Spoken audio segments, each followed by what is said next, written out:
Ըստ էության նախաքննության ավարտ հայտարարվեց, դա նշանակում է, որ գործը տեղափոխվելու արդեն դատարան, եթե դատախազը հաստատի մեղադրական եզրակացությունը, հետագա արդեն պրոցեսները գնալու է դատարանում, մեղադրանքը ըստ էության նույնն է, չի փոխվել, կրկին պետական դավաճանությունն է լրտեսության եղանակով եւ խոսքը վերաբերում է պետական գաղտնիք ապօրինի հավաքելու եւ օտարերկրյա համապատասխան մարմնի ներկայացնելու նպատակով թարգմանելու։ Ընդամենը մեղադրանքը սա է։ Պարոն Թևանյանը չի ընդունում մեղադրանքը, գտնում է, որ ամբողջը քաղաքական հետապնդում է եւ մեղադրանքի վերաբերյալ հստակ դիրքորոշում արտահայտեց, որ ամբողջ շարժառիթը քաղաքական է, որևէ իրավական process չկա։ Իսկ զուտ այնքանով որքանով որ մենք տեղյակ ենք վարույթի նյութերին այս փուլի հետ կապված, կարող եմ պնդել, որ միանշանակ հիմնավորված չէ մեղադրանքը, չկա որևէ ապացույց, որ մենք առհասարակ գործ ունենք պետական գաղտնիքի հետ։ Հետևաբար մեղադրանքը ըստ իս հիմնավորված չէ որևէ առումով, մնացածը արդեն դատարան երբ որ փոխանցվի նախաքննական գաղտնիքի ռեժիմից մենք դուրս գանք, ավելի ազատ կներկայացնենք, թե առհասարակ ինչի մասին է խոսքը, եւ մեկ ճշգրտում են արել արդեն կապված $622,000 հետ, որ նախկինում ներկայացվում էր, որ իբր այդ գումարը ստացվել է եւ դրա դիմաց տեղեկություն է փոխանցվել, այդ հանգամանքից հրաժարվել են, նկարագրել են այն, ինչին որ վերաբերում է իրականում այդ 622,000-ը, դա ընդամենը ծրագրի նախահաշվի արժեքն է, որը որ քննարկվել է։ Եվ հիմա արդեն մեղադրանքում ըստ էության այդ ձևակերպումն է տրված, որ այդ գումարը վերաբերում է ինչ-որ գործունեության վերաբերյալ ֆինանսավորման բյուջեին։ Սա է։ Մնացած մասում մեղադրանքը մնացել է նույնը, երևի թե այսքանը մնացած արդեն ավելի առարկայական գզրուցենք, երբ որ փողը հետ կապված որ շատ բան առաջացրել։ Ձեր ոչ այդ փողը կա։ Չկա, դա երբեք չի եղել այդ փողը, դա ընդհանրապես եղել է նախահաշվի գումար, որ ինչ որ ծրագիր իրականացնելու համար անհրաժեշտ է այսքան գումար։ Այսինքն ոչ որ գրանտ են ներկայացնում։ Հա, նմանատիպ բան է, որ եթե հանդիպումներ են անելու, ինչքան ծախս պիտի արվի, այս ԶԼՄ-ների հետ հանդիպումները ինչքան ծախս դրան է վերաբերում այդ ամբողջ գումարը։ Այսինքն այդ գումարը երբևէ չի վերաբերել որևէ տեղեկություն փոխանցելու նպատակով ստանալու կամ փաստացի չի ստացվել, չկա նման տեղեկություն այդ գումարի հետ կապված։ Այսինքն պարոն Մարադյան, երբ որ եւս 2 ամիս ցկվեց, այն ժամանակ, ինչքան մենք գիտենք, ասել են ժամանակ տվեք, գնանք ֆինանսական հաստատում բերենք, ըստ էության չեն կարողացել բերել ֆինանսական, այսինքն գործարք, փոխանցում, շարժ։ Այս պահին ես չեմ կարող ասել, որովհետև ամբողջ նյութերը չենք տիրապետում, բնականաբար հաստատ ստուգել են բանկային հաշիվները, բանկային գաղտնիք կազմող տեղեկատվությունը նայել են, հավանաբար չեն ստացել որևէ ապացույց, հետևաբար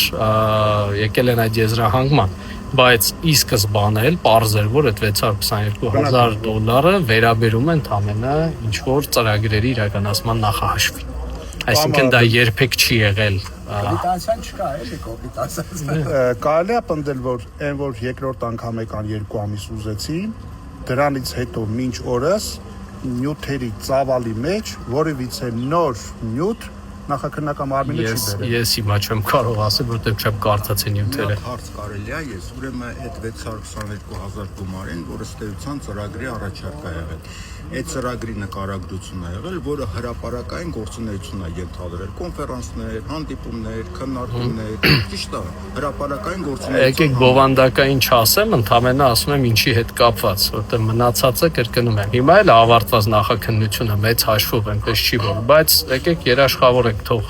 արդեն երբ որ դատախազը կհաստատի գնա դատարան, ավելի ազատ կներկայացնենք, թե դա ինչին է վերաբերում։ Այսինքն բացարձակապես այն սկզբնական հաղորդագրությունը, որ ներկայացվել էր իբր այդ գումարի դիմաց տեղեկատվությունը փոխանցվել, դա իրականության որևէ աղերս չունի։ Այսինքն այն ինչու մեղադրում են, ստացվում է, որ Չէ, մեղադրանքը ուրիշ բանի մասին է։ Մեղադրանքը վերաբերում է պետական գաղտնիք կազմող տեղեկությունը ձեռք բերելու